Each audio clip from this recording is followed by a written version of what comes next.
हमारे उद्धारकर्ता प्रभु यीशु मसीह के मधुर और समर्थी नाम में आप सभी श्रोताओं का हार्दिक स्वागत है। दोस्तों, क्या आप बाइबल की कहानियाँ सुनना पसंद करते हैं? अगर आप बाइबल की कहानियाँ सुनना पसंद करते हैं तो मेरी इन बाइबल कहानियों को सुनकर आप अपनी आत्मिक उन्नति कर सकते हैं। आइए आज हम बाइबल में मीका कौन था इसकी कहानी सुनते हैं। मीका बाइबल में एक भविष्यवक्ता था जिसका विशेष रूप से मीका नामक पुस्तक में उल्लेख किया गया है। ऐसा माना जाता है कि उसने यहूदा के राजा योताम, आहाज और हिजकिय्याह के शासनकाल के दौरान भविष्यवाणी किया करता था। मीका की पुस्तक पुराने नियम के पिछले भाग में छोटे भविष्यवक्ताओं के बीच में पाई जाती है। फिर भी इस भविष्यवक्ता के बारे में कुछ भी छोटा नहीं है सिवाय उस पुस्तक की लंबाई के जिस पर उसका नाम लिखा है। मीका की पुस्तक में हम पश्चाताप, पुनर्स्थापना और बेथलेहम में मसीह के जन्म का वादा करने का एक सुंदर दृश्य पाते हैं। हालांकि हम मीका के विषय में बहुत कम जानते हैं, लेकिन हम जानते हैं कि उसने कब और कहाँ भविष्यवाणी की थी और उसकी भविष्यवाणी का प्रभाव आज भी हम पर है। एक भविष्यवक्ता के रूप में उसकी शक्ति और पाप से दूर होकर उद्धारकर्ता की ओर मुड़ने का आह्वान हमें आशा प्रदान करता है और विश्वासियों के रूप में हमें आकार देता है।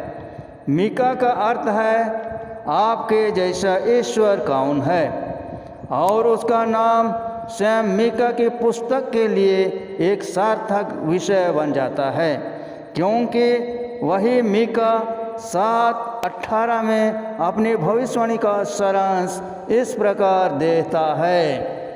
तेरे समान ऐसा परमेश्वर कहाँ है जो अधर्म को क्षमा करे और अपने निज भक्त के बचे हुओं के अपराध को ढांप दे। वह अपने क्रोध को सदा बनाए नहीं रखता, क्योंकि वह करुणा से प्रीति रखता है। मीका अध्याय 1 पद संख्या 1 में कहा गया है कि मीका गोरेशेत गाद का है, जो कि इस्राएल और फिलिस्तिया की सीमा के पास स्थित एक गांव है। इसे उस समय ऐसा माना जाता होगा क्योंकि यह एक कृषि क्षेत्र था जो किसी भी बड़े शहर के पास नहीं था। या उसे भविष्यवक्ता आमोस के साथ अच्छी संगति में रखता है, जो गुलर और अंजीर के पेड़ों की देखभाल करता है। इसमें कोई संदेह नहीं कि मीका ही मीका नामक पुस्तक का लेखक है। मीका की सेवकाई संभवतः योताम के शासन काल के अंत में हुए और राजा हिजकिय्याह के शासनकाल के शुरुआती वर्षों तक जारी रहा।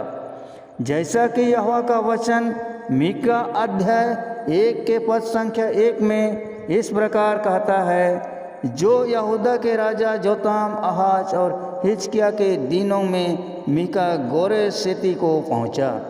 हालांकि यह योजना आसान हो सकता है कि एक के बाद एक भविष्यवक्ता आए। उनकी बाइबल में पुस्तकें की क्रम में वास्तविकता यह है कि उनमें से कई एक ही समय में रहते थे और सेवा करते थे। मीका भी इनमें से अलग नहीं है, और वह 3 अन्य भविष्यवक्ताओं का समकालीन रहा होगा।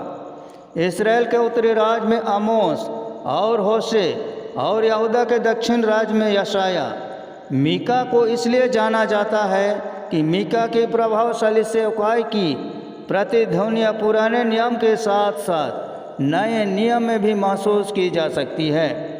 उनका उल्लेख न केवल उनकी अपनी पुस्तक में किया गया है, बल्कि भविष्यवक्ता यिर्मयाह ने भी हिजकिय्याह द्वारा किए गए आध्यात्मिक सुधारों की नींव रखने के लिए उनका उल्लेख किया है।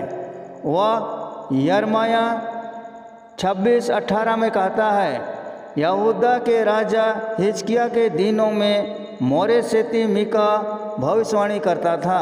उसने यहूदा के सारे लोगों से कहा, सेनाओं का यहोवा यो कहता है कि सिय्योन जोत कर खेत बनाया जाएगा और यरूशलेम खंडर हो जाएगा और भवन वाला पर्वत जंगली स्थान हो जाएगा। मीका को न्याय और पुनर्स्थापना का संदेश लाने के लिए जाना जाता है, जो यहूदा की भूमि में पुनरुत्थान को बढ़ावा देता है। पुराना नियम के भविष्यवक्ताओं में वह शायद गरीबों और दलितों के लिए न्याय की अपनी मांगों में सबसे मुखर है। वह लालची न्यायाधीशों पर हमला करता है जो सच्चे न्याय और दया को अनदेखा करते हुए अन्यायपूर्ण रिश्वत से धन कमाते हैं। वह अपनी पुस्तक की शुरुआत परमेश्वर के आने वाले न्याय के बारे में बात करके मीका अध्याय 1:5 में स्पष्ट करता है कि यह न्याय लोगों के अपराधों का जवाब है। वह कहता है यह सब याकूब के अपराध और इस्राएल के घराने के पाप के कारण होता है। मीका अध्याय 6:14-16 में हम देखते हैं कि न्याय कठोर होगा और यह होना ही है। फिर भी मीका की भविष्यवाणी की खूबसूरती यह है कि यह हमें आश्वस्त करती है कि परमेश्वर कहानी को यहीं समाप्त नहीं करेगा। वास्तव में पुनर्स्थापना, आशा और आने वाले मसीहा के कुछ सबसे शक्तिशाली वादा मीका द्वारा कहे गए हैं। मीका अध्याय 4:3-5 में कहता है वह बहुत से लोगों के बीच न्याय करेगा और दूर दूर तक के शक्तिशाली राष्ट्रों के झगड़ों को सुलझाएगा। वे अपनी तलवारों को हाल के फाल और अपने भालों को हंसियाँ बनाएंगे। एक राष्ट्र दूसरे राष्ट्र के विरोध तलवार नहीं उठाएगा, ना ही वे फिर कभी युद्ध की शिक्षा लेंगे। हर कोई अपनी अपनी दाग लाता और अंजीर के वृक्ष तले बैठेगा और कोई उन्हें डराने वाला नहीं होगा, क्योंकि सेनाओं के यहोवा ने यही कहा है। सभी राष्ट्र अपने देवताओं के नाम पर चलते हैं, लेकिन हम लोग अपने परमेश्वर यहोवा के नाम से सदा सर्वदा चलते रहेंगे। मीका की पुस्तक हमें यह संदेश देते हुए मीका अध्याय 6:8 में कहता है, हे मनुष्य, वह तुझे बता चुका है कि अच्छा क्या है और यहोवा तुझसे और क्या चाहता है कि तू न्याय से काम करे और कृपा से प्रीति रखे और परमेश्वर के साथ नम्रता से चले। न्याय, प्रेम, दया, विनम्रता। मीका सर्वव्यापी संदेश यह है कि ईश्वर पवित्र है और एक पवित्र ईश्वर के रूप में हमें ऐसे तरीके से कार्य करने की कोशिश करनी चाहिए जो उसकी पवित्रता के अनुरूप हो, क्योंकि वह पवित्र है। यहाँ पाप के परिणाम है, फिर भी उन लोगों के लिए आशा है जो उनकी ओर मुड़ते हैं।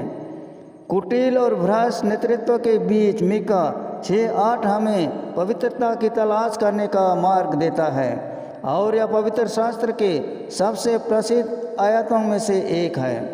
मीका की एक और शक्तिशाली भविष्यवाणी जिसे हम हर साल क्रिसमस पर सुनते हैं, जो हमें बताती है कि मसीह का जन्म बेथलेहम में होगा, जो मीका अध्याय 5:2 में इस प्रकार है, हे बेथलेहम एफ्राता, यदि तू ऐसा छोटा है, यहूदा के हजारों में नहीं गिना जाता है, तो भी तुझ में से तेरे लिए एक पुरुष निकलेगा जो इस्राएलियों में प्रभुता करने वाला है और उसका निकलना प्राचीन काल से वरन अनादि काल से होता आया है।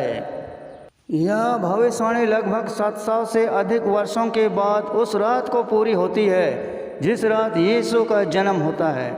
मीका भले ही देहात के थे, लेकिन उन्हें साहित्यिक तकनीक की गहरी समझ थी और उन्होंने अपनी भविष्यवाणी में रूपकों और विशुद्ध कल्पना का प्रयोग किया था। आगे मीका का क्या हुआ हम नहीं जानते कि मीका ने अपना बाकी जीवन कैसे जिया। हालांकि यिर्मयाह के उल्लेख से स्पष्ट है कि उसने अपने जीवन के दिन सजा या मौत के डर से नहीं गुजरे, जैसा कि कई भविष्यवक्ताओं ने किया। उसके बजाय यिर्मयाह 26:19 में लिखता है कि उसकी भविष्यवाणी ने एक बदलाव किया और इसका सकारात्मक प्रभाव पड़ा। क्या यहूदा के राजा हिजकिय्याह ने या यहूदा के किसी और ने उसे मार डाला? क्या हिजकिय्याह ने यहोवा का भय नहीं माना और उसका अनुग्रह नहीं मांगा?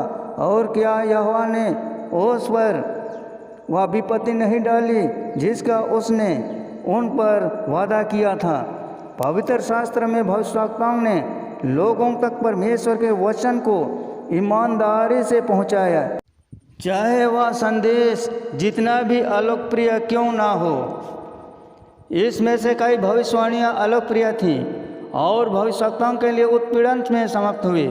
मीका के लिए शुक्र है कि लोगों ने संदेश सुना और परमेश्वर की ओर मुड़े, कम से कम थोड़े समय के लिए ही। बहुत पहले के लोगों के लिए एक पुराना उबाऊ संदेश होने के बजाय मीका के वादे और कैद के बाद पुनर्स्थापना के शब्द आज भी हमें आशा प्रदान करते हैं और केवल मसीह में पाई जाने वाले आशा और आनंद की ओर बढ़ते हैं। दोस्तों, यह कहानी आप सबों को कैसी लगी? अच्छी लगी तो इस वीडियो को अधिक से अधिक अपने मित्रों को शेयर करें, लाइक करें और चैनल को सब्सक्राइब जरूर कर दें। धन्यवाद।